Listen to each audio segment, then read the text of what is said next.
We are coming to you live from one of the most iconic cities in the world, Chicago.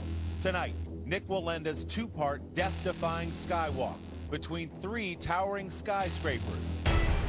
The streets are electric as we count down to another terrifying endeavor. No safety harness, no net to save him should he fall. The first walk, a treacherous 8-story incline on a wire as wide as a penny. Once he makes it across, the danger is far from over. Next, he'll walk on this wire, even thinner than the first.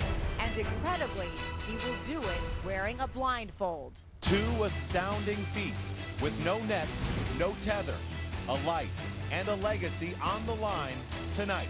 This is Skyscraper Live.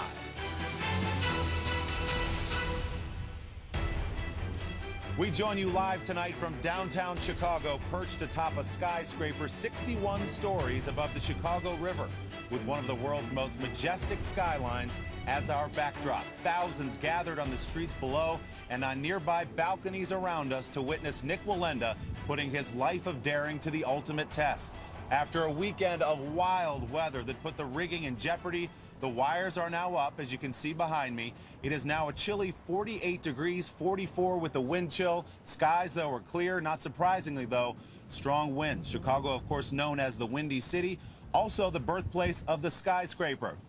Those are two reasons Nik chose this setting as the stage for his greatest and most dangerous feat of all. I'm Willie Geist. And I'm Natalie Morales. Now, to react and not overreact. If I overreact to those winds and I'm blindfolded, there's no way to find that focus. If I lose that center of gravity, it's all in my mind at that point.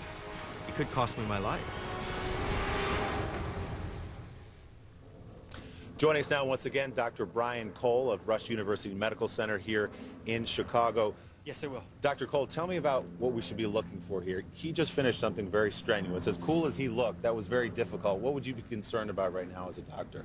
You know, I think at this time, this is his opportunity for recovery. So he's got to recover both mentally to regain his ability to concentrate for his next attempt, and physically. So he's holding that bar for a long period of time. So he's got this period of time to transition from the top of that building down to the ground level and let everything recover. You know, with a prolonged period of time when you're holding something, for example, he builds up lactic acid, so that all has to dissipate, go away, and aim for recovery for his next feat. Is there, Dr. Cole, anything to do with adrenaline here? I mean, he just went through something like we've never seen before, none of us will ever do in our lives. How do you keep that up for a second walk?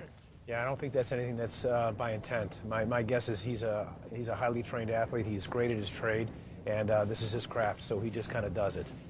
Is there anything with the legs we should be thinking about? He upped the incline, he said, to 19 from 15 on the way over there, obviously driving those thighs and legs uphill. Yeah, no, so he's, there are dozens of muscles in the feet, the calf, all the way up to his core, so he's had to engage his core the entire time, especially as he ascends that incline. So again, it's going to be part of his recovery. I think from a technical perspective, being on the level now will make it easier, but now that he's going to take away his vision, that's going to add an entirely new element. Dr. Cole, thank you for your insights tonight. We appreciate it. Let's head across the way to the Weather Channel's Jim Cantori with Nik. That's Hey, right. Jim.